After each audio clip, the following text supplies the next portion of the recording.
व्रती मार्ग तो उत्कृष्ट है, तो क्या फिर गृह मार्ग गलत है? गृहस्थ मार्ग गृह मार्ग, हाँ गृहस्थ मार्ग, गृह मार्ग मत कहो, गृहस्थ मार्ग। गृहस्थ मार्ग। क्या बोलो, फिर से करो क्वेश्चन। गृहस्थ मार्ग गलत है। गलत है क्या पूछ रहे किस अपेक्षा से?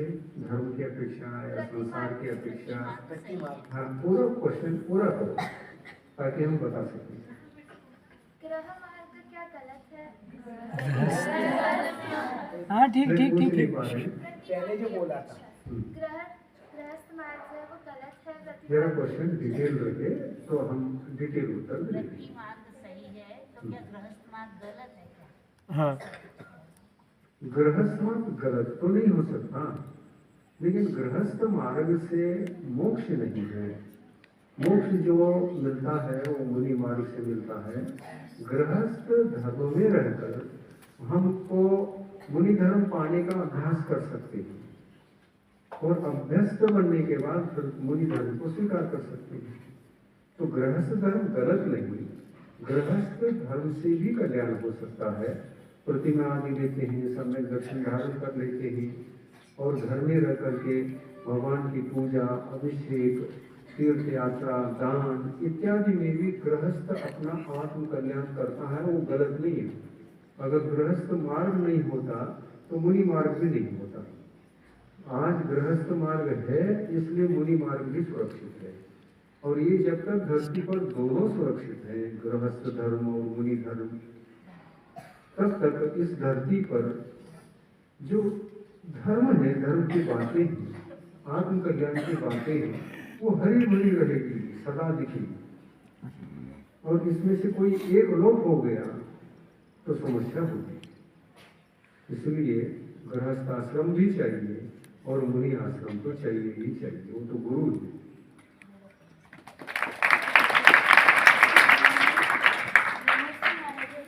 आत्मा से परमात्मा तक की जो प्रक्रिया है वो क्या है और हम उसे अभी से कैसे मतलब पालन कर सकते हैं? बराबर, बहुत अच्छा क्वेश्चन है।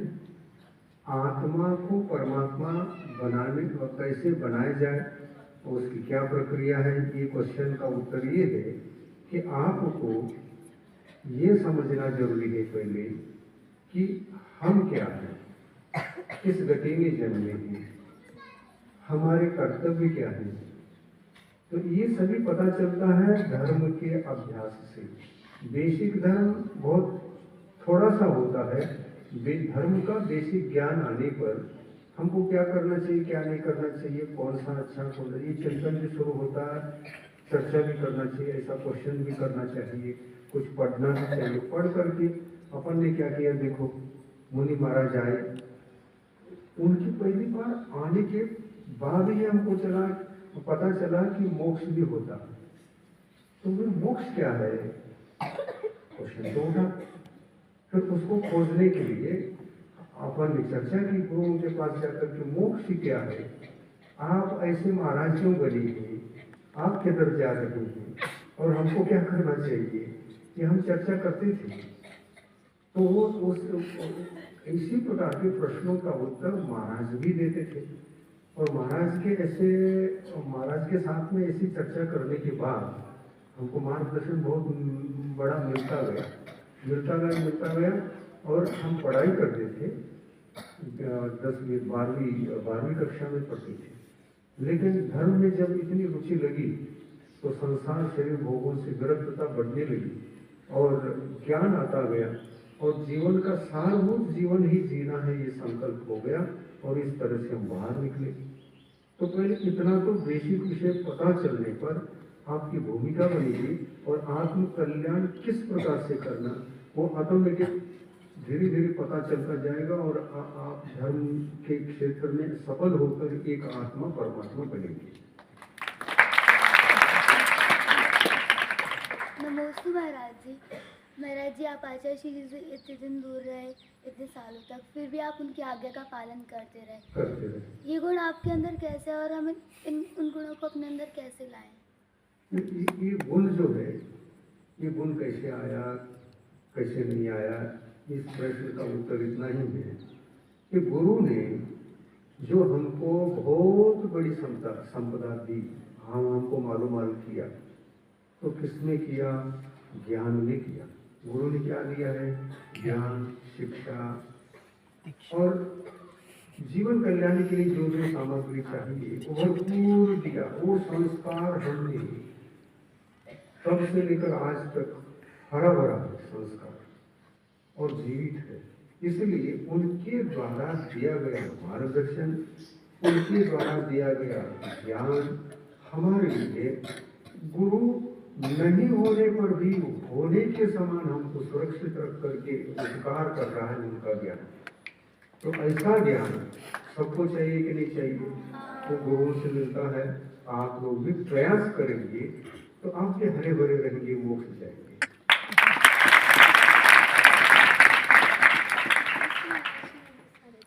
महाराज जी, आपको रामटेक के शांतिनाथ भगवान जी के दर्शन करके आपने अनुभूति बताई थी, तो आपको प्रतिभा स्थली के आदिनाथ भगवान जी के दर्शन करके आपको कैसी अनुभूति हुई?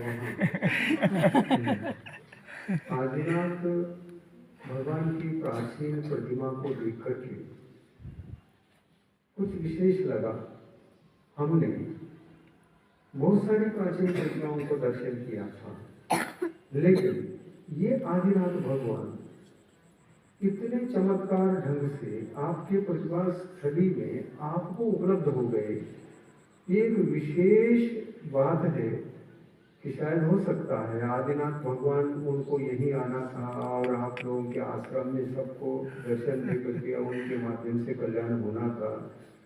कहीं भगवान के सामने हमने देख करके यही अनुभव किया, हे भगवान, आप जिस चमत्कार से, किस चमत्कारपूर्ण ढंग से, अतिशयपूर्ण पद्धति से आप यहाँ आश्रम में आए और इतने बच्चों का आप कल्याण करने के लिए आप निमित्त बन गए, ये भगवान आपके लिए, इसके लिए शत शत नमन। ऐसा अनुभव हुआ।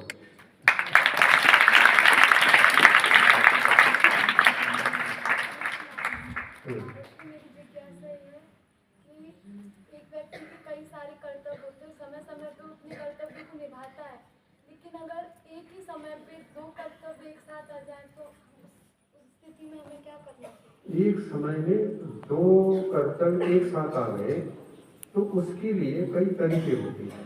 एक साथ हम दोनों कर सके तो करना चाहिए। उसमें ऐसा कुछ नहीं है, नहीं कर सकते हैं तो पहले दोनों की टैली करना चाहिए। और प्रधानता किसको दें, प्रधानता किसकी है, इसको विचार करके फिर निर्णय लेना चाहिए कि पहले हम ये करें, बाद में ये करें।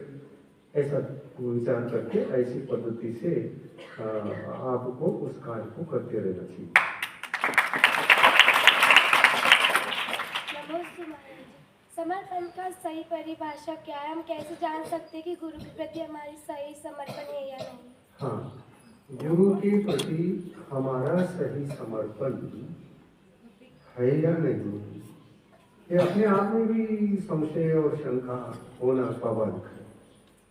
परंतु इसका प्रत्यक्ष प्रमाण तो अंतरंग आत्मा में हम जो विचार करते हैं, उन विचारों में ये पता रहता है, पता चलता है कि हम समर्पित है या नहीं। और कहीं हम कुछ कम महसूस कर रहे हैं तो उसको तुरंत पूर्ण करने का प्रयत्न करना चाहिए। जब आप उस बात को पूर्ण करेंगे तो संपूर्ण समर्पण के विचार भी ऑटोमेटिक उत्पन्न होंगे और आनंद आएगा कि हम तो समर्पित हैं। और ऐसे समर्पित जीवन, ऐसा समर्पित व्यक्तित्व ऐसा होता है कि गुरु सर्वोपरि है, गुरु प्राण है। गुरु मार्गदर्शन जो देंगे उसमें हम कोई कमी नहीं करेंगे। हमारे घट में जब तक प्राण है, हमारे शरीर में जब तक प्राण है, हम आत्मा है, तब तक गुरु के संदेशों को सदा ताजा रखकर वही करेंगे तो ये सच्चा समर्पण होता है। ये सच्चा समर्पण होता है। गुरु के संदेशों से खुद भी अपने जीवन को जागृत रखें और दूसरे के लिए भी हम उपकार करने की भावना सतत बनाए रखें। तो इससे बढ़कर के कोई दक्षिणा भी नहीं होती और कोई समर्पण भी नहीं होता।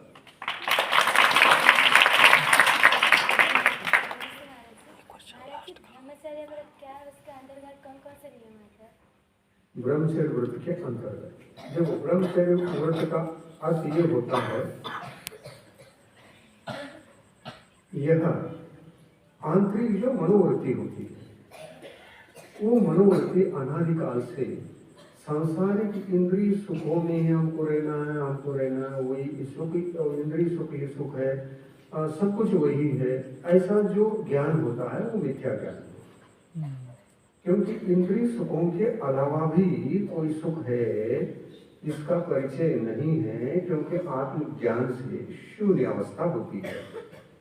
तो ये ब्रह्मचर्य अवस्था और ये ब्रह्मचर्य व्रत अपने जीवन में जब प्रकट होता है, साकार होता है, तो थोड़ा बहुत धर्म का ज्ञान होने पर ही ब्रह्मचर्य व्रत की सिद्धि होती है। उसके बिना ब्रह्मचर्य व्रत की सिद्धि नहीं हो सकती। हो सकता है इस ब्रह्मचर्य व्रत से बचने के कारण अनेक हो सकते हैं, लेकिन वस्तुतः ब्रह्मचर्य व्रत का पालन भी अपने जीवन को परमात्मा बनाने के लिए होना चाहिए या किसी भौतिक सुख को पाने के लिए होना चाहिए? परमात्मा बनने के लिए। तो परमात्मा बनने के लिए जो ब्रह्मचर्य व्रत होता है ना, वो सर्वश्रेष्ठ होता है और महान है, वो वंदनीय पूजनीय होता है। और ऐसा व्रत अपने को धारण करने का लक्ष्य भी होना चाहिए। अब इस दिशा में हम जो बढ़ते हैं, वो बढ़ना दो प्रकार से हो सकता है। जैसे किसी को मोक्ष जाने का विचार भी नहीं है, वो भी ब्रह्मचर्य व्रत से रहता है। कई लोग ऐसे संसार में देखते भी हैं और मोक्ष के बारे में उनको कुछ पता नहीं है, लेकिन आपने शादी क्यों नहीं की? तो ब्रह्मचर्य से है। हाँ है, ब्रह्मचर्य व्रत पालन हो रहा है। तो इस व्रत से आप क्या पाना चाहते हैं? नहीं, बस हम कुछ नहीं चाहते। मोक्ष का ज्ञान तो है नहीं, आत्मा का ज्ञान तो है नहीं, लेकिन चाहते क्या है आप? तो बस हमको शादी करना नहीं था, नहीं किया, और हम ब्रह्मचर्य व्रत से हैं।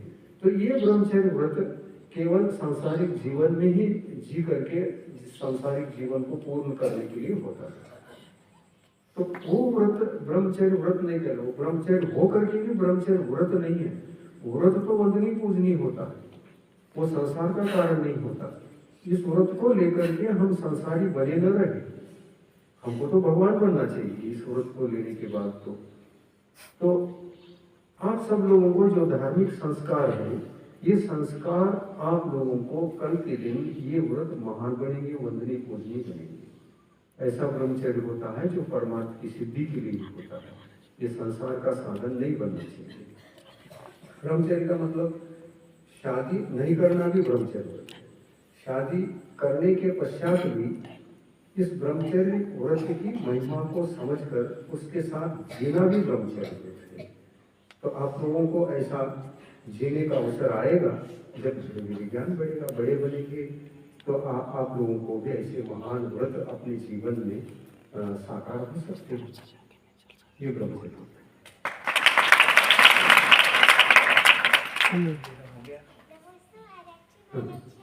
पढ़ाई में कैसे सक्षम बनाए ताकि हमारे पेपर में मार्क्स हाँ, पेपर में अच्छी तरह से मार्क्स पाने के लिए अध्ययन पर ज्यादा जोर देना चाहिए, पढ़ना चाहिए। ये खुद की तरफ से पढ़ाई तो बाद में होती है, इससे पहले क्या होती है, जब क्लास में टीचर सिखाते हैं तो इधर उधर खेलते पढ़ते, इधर उधर देखते हुए चंचल भाव के साथ पढ़ाई भी करना चाहिए।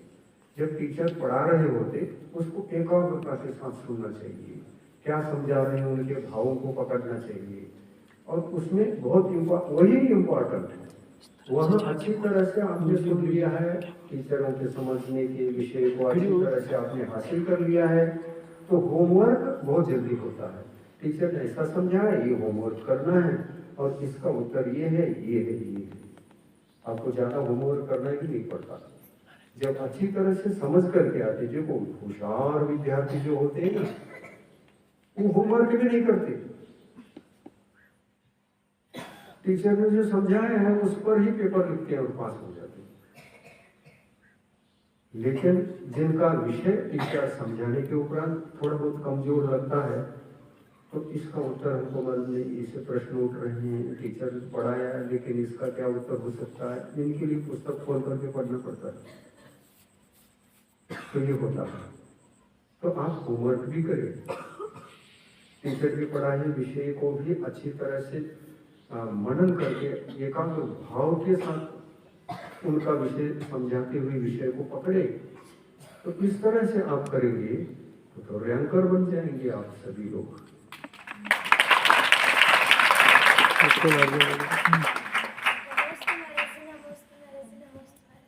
पहिला दिगंबर इतंದ್ರೆ ಆಮೇಲೆ ಶ್ವೇತಾಂಬರ ಎದಕ್ಕೆ ಬಂತು? हाँ देखो, दिगंबर और श्वेतांबर में क्या फर्क है? पहले तो सभी ये जो समाज का गुट था सब दिगंबर समाज का ही था। बाद में क्या हुआ?